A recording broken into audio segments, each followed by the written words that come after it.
Apakah kalian setuju? Membayar pajak sama dengan mendukung aksi korupsi.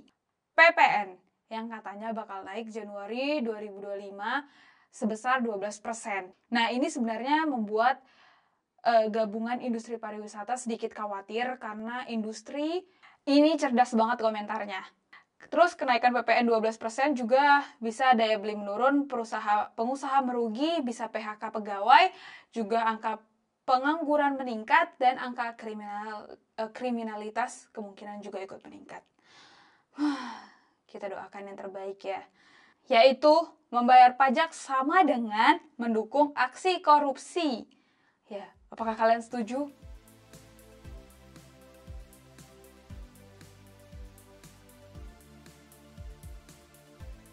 Halo, saya Febri, ini Berita 7 in 1. Jumpa lagi dengan berita di minggu-minggu ini.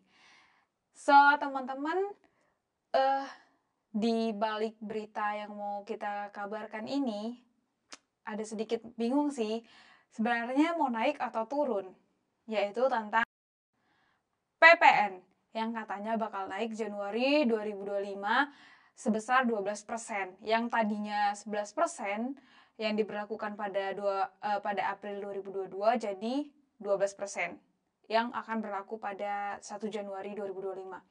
Nah, ini sebenarnya membuat gabungan industri pariwisata sedikit khawatir karena industri kalau pariwisata PPN naik, pariwisata Indonesia menjadi sepi, gitu katanya. Coba kita dengarkan dan kita lihat video berikut ini. Ataupun peraturan perundang-undangan terkait pajak pertambahan nilai barang dan jasa dan pajak penjualan atas barang mewah.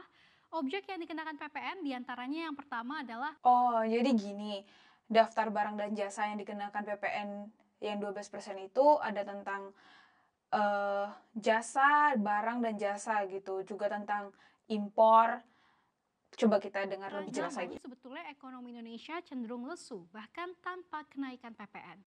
Pembawa acara bilang ekonomi Indonesia itu cenderung udah turun, lesu, seperti data yang ditunjukkan di sini. Apakah kalian setuju? Oke, jadi tentang PPN ini kepanjangan dari pajak pertambahan nilai. Jadi kenapa bisa? Padahal kan pariwisata Indonesia itu udah masuk ke urutan 22. Ini, dan 22 peringkat di dunia loh. Dan diharapkan bahwa pariwisata Indonesia itu menjadi katalisator atau membawa dampak perubahan untuk Indonesia. Gitu.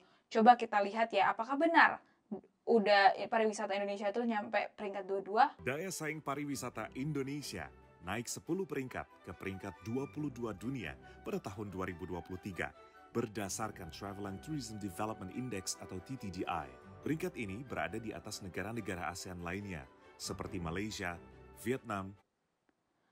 Ya, betul. Ternyata ini data yang diambil pada tahun lalu, 2023. Indonesia menang di atas negara ASEAN lainnya seperti Malaysia dan Vietnam. Gitu. Sebenarnya Indonesia juga udah memasuki overtourism sih, atau kelebihan wisatawan. Kalian ingat dengan video break kita pernah membahasnya? Coba kalian cek lagi video itu. Kayak, ya gimana pemerintah Indonesia khawatir soal pariwisata, tapi PPN juga naik. Tapi di satu sisi, pariwisata juga overtourism. Apakah kebijakan pemerintah? Ya, kita lihat lagi detailnya ya. Dan aku lihat di sumber dari berita lain, itu Detik Finance, menurut mereka bahwa Pak Luhut dan juga sedang membicarakan kayak apakah betul gitu loh sebut PPN 12% mau ditunda gitu. Ternyata Pak Erlangga bilang belum ada pembicaraan lagi. Ya kita lihat aja sih bagaimana ke depannya. Dan seperti yang aku bilang tadi, ada pengecualian antara yang PPN naik dengan yang tidak naik.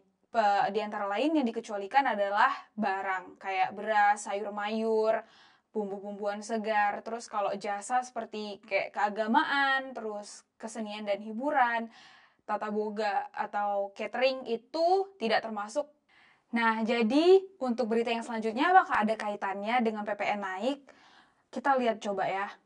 Ini menurut para menteri. Katanya Menteri UMKM sebut judi online itu biang kerok turunnya daya beli masyarakat. Karena apa? Yang pertama, karena uang habis, kebutuhan nggak terpenuhi. Dan yang kedua, mereka, para pelaku judi online bisa merampok atau mencuri untuk judi online lagi. Dan yang terakhir, yaitu jadi terlilit utang sana-sini gitu loh. Dan kita lihat, judi online di Indonesia itu memang cukup serius. Ini referensi dari Databooks gitu yang beri kita kumpulkan sebelumnya, bahwa dilihat dari usia judi online yang terdeteksi di Indonesia itu pada 2024. Coba kita simak. Ini sekitar 10-20 tahun tuh ada 440.000 gitu. Begitu banyak ya jumlahnya.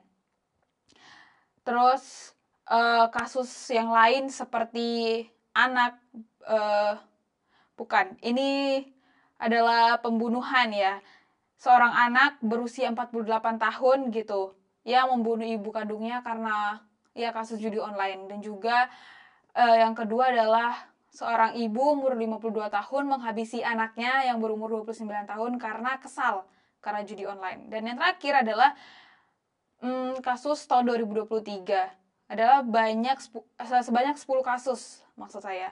Dari Januari sampai April 2024 itu juga udah ada kasus lainnya judi online. Banyak sekali kasus. Dan kita lihat apa sih menurut ekonom tentang alasan PPN nggak perlu naik jadi 12%.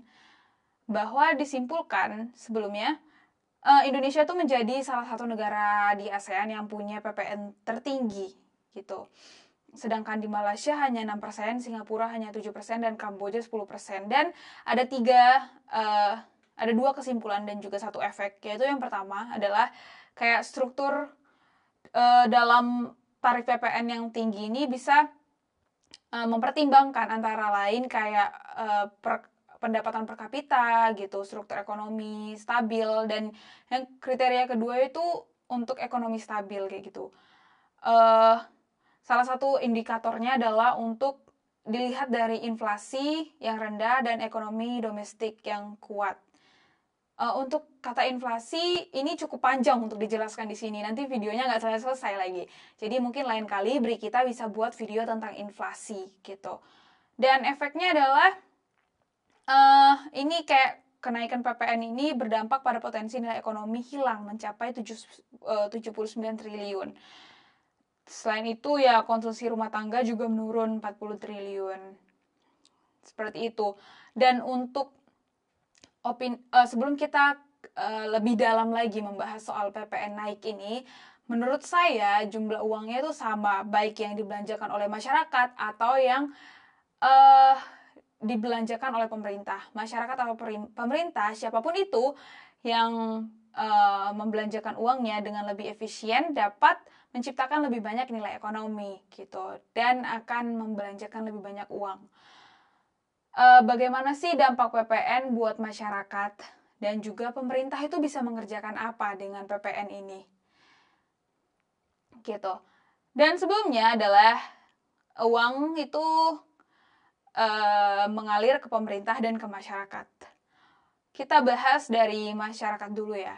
Uang mengalir ke masyarakat bisa dipakai untuk biaya hidup seperti jual beli sayuran gitu untuk konsumsi, dan juga untuk kemajuan pendidikan, untuk beli-beli baju, dan juga untuk entertainment buat kita nonton pertandingan ataupun konser sebagainya gitu. Dan sedangkan masyarakat juga bisa menginvestasi atau membuka bisnis dengan ya menjual sayur gitu, investasi ke saham, jual beli saham, dan juga ya atau seperti sekarang banyak sejak COVID melanda itu banyak dibuka online toko online gitu kan, kayak jualan dari rumah bisa, ataupun buka toko secara offline, jual online juga bisa, dan kayak ya buka toko kafe segala macem gitu, ataupun toko jalanan gitu. Dan sedangkan uang yang mengalir ke pemerintah itu dijadikan apa? Tentu ada saja, misalnya untuk biaya pembuatan stadium Kalau misalnya ada pertandingan ya buat stadium, terus untuk ke sekolah, karena kita ini generasi ya anak-anak dari dulu juga perlu sekolah gitu kan. Jadi untuk bangun sekolah-sekolah, untuk biaya pendidikan juga. Sekaligus misalnya ada terdampak bencana, pemerintah juga mengalirkan dana untuk korban-korban bencana alam. Selain itu ya untuk mengatasi penyakit seperti kayak malaria dan segala macam gitu, untuk rumah sakit lah, untuk biaya kesehatan. Dan yang terakhir, kalau kita butuh transportasi seperti WUSH, seperti MRT dan segala macam, kan pemerintah Indonesia nggak bisa minta masyarakat untuk membangun sendiri. Pemerintah minta atau kerjasama dengan luar negeri, seperti kita bahas di video yang minggu lalu, ya dengan China gitu-gitu. Kan pemerintah juga perlu bayar ke mereka. Dan aku tertarik dengan salah satu komentar dari netizen. Ini cerdas banget komentarnya, yaitu membayar pajak sama dengan mendukung aksi korupsi. Ya, apakah kalian setuju? Ini mas siapa ini? @xdespair6085 ini bener banget. Sebenarnya kayak mikir sih, kenaikan pajak itu apakah sama dengan memperkaya para pemerintah juga gitu. Kita diem-diem aja ya. Kita lihat aja gimana. Terus kenaikan PPN 12% juga bisa daya beli menurun, pengusaha merugi, bisa PHK pegawai, juga angka pengangguran meningkat, dan angka kriminalitas kemungkinan juga ikut meningkat. Kita doakan yang terbaik ya buat pemerintahan. Nah, selanjutnya agak kalian umur berapa sih? Agak pengen komunikasi nih sama kalian. Coba kalian sharingkan umur berapa kalian mulai main sosial media. Aku sih seingatku kelas 2 SMP. Kira-kira umur 15 tahun. Nih, baru-baru ini pemerintah Australia memutuskan bahwa akan memblokir atau memban aplikasi-aplikasi seperti Instagram, Facebook, X dari negara mereka untuk anak-anak di bawah umur 16 tahun. Ini pertama kali di dunia loh penerapan ini akan diberlakukan akhir tahun depan. Dan bagi siapa yang melanggar, sosial media yang melanggar akan dikenakan denda 50 juta dolar Australia. Gitu. Sejauh ini dari berita yang saya baca, DPR Australia menyetujui undang-undang itu dengan mayoritas 102 suara gitu. Sangat bingung sih, karena bagiku juga aku mulai sosial media umur 15 tahun gitu, kayak udah mulai main Facebook waktu itu. Aku ingat kayak seru aja sih upload kegiatan, misalnya di kegiatan di sekolah tuh ada apa, misalnya ada festival atau karya seni gitu di acara. Ini pas bukan hari sekolah loh ya, pas lagi kegiatan sekolah gitu, suka upload foto-foto sama temen gitu, kayaknya seru. Dan ini videonya kita lihat. Reuters melaporkan bahwa undang-undang tersebut memaksa perusahaan teknologi raksasa seperti Meta dan TikTok untuk mencegah anak berusia di bawah 16 tahun menggunakan platform media sosial milik mereka.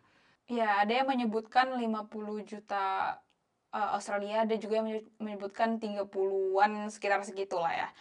Dan dari video yang tadi aku lihat beberapa komentar-komentar, sepertinya ini semua orang tua ya yang komentar, karena mereka bilang kayak keren nih, mantap nih, coba Indonesia juga kayak gitu. Terus kayak ini memikirkan pemimpin generasi yang akan datang, seperti itu. Ya, tapi ada juga yang kayak negatif komentarnya, kayak apa mungkin ini bisa diterapkan di Indonesia, kayak melarang buat bawa HP ke sekolah aja agak susah. Ya kalau dari sudut pandangku sih, kayak aku bilang tadi, kayak digitalisasi tuh makin canggih, makin modern gitu loh. Jadi kadang susah sih memang memfilter konten-konten apa yang cocok untuk kita tonton, apalagi teenager, anak-anak remaja gitu ya. Karena kalau kebanyakan scrolling juga atau lihat-lihat sosial media tuh rasanya penat, pusing gitu. Dan ini sih yang harus pemerintah itu harus mengontrol sosial media itu atau konten-konten dalam sosial media supaya tidak ditonton sama anak-anak remaja gitu. Jadi ya filter aja konten-konten yang bagus, yang nggak membahayakan untuk mereka gitu. Karena pemerintah Australia itu melihat sosial media itu bisa mengganggu, merusak mental anak-anak di sana, dan juga akan menimbulkan kekerasan, kriminal, dan angka perundungan atau bully gitu. Dan aku jadi teringat gitu loh, jadi meluas lagi rasa penasaran. Kira-kira coba kita tonton dulu ini videonya. Australia passing a law affecting children under 16. Ya, jadi pemerintah juga kayak membahas tentang beberapa, ya ini pertama kali gitu loh di dunia, kayak apakah bisa gitu. Kayak banyak muncul keraguan, mereka tidak optimis gitu, mereka pesimis. Kayaknya nggak mungkin gitu kalau mau di-ban. Tapi ini kayak Filipina, ini salah satu warga Filipina bilang bahwa that is good ya. Selainnya aku nggak ngerti gitu ya, karena dia tulisnya di bahasa Filipina.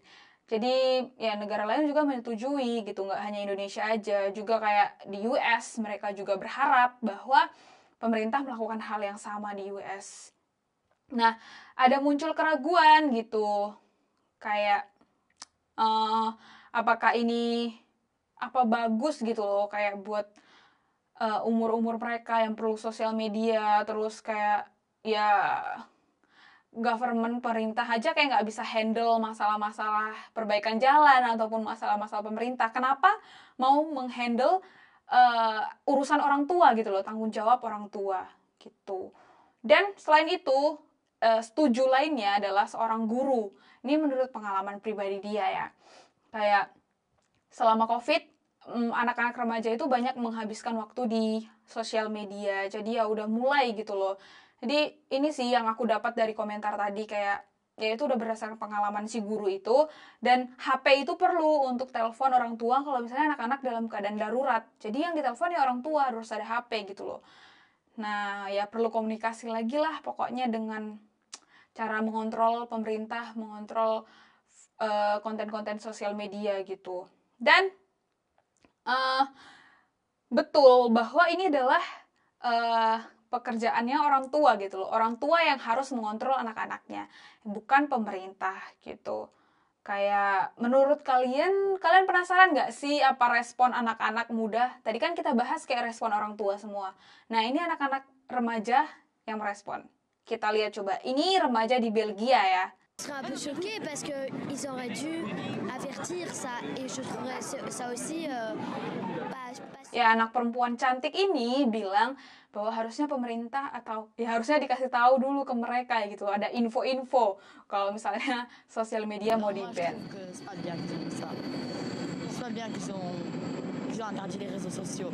Nah, dan salah yang lain adalah adik cowok ini, dia bilang dia sedih gak bisa main sosial media lagi, rasanya kayak mungkin dunia dia hampa gitu ya tanpa bermain sosial media.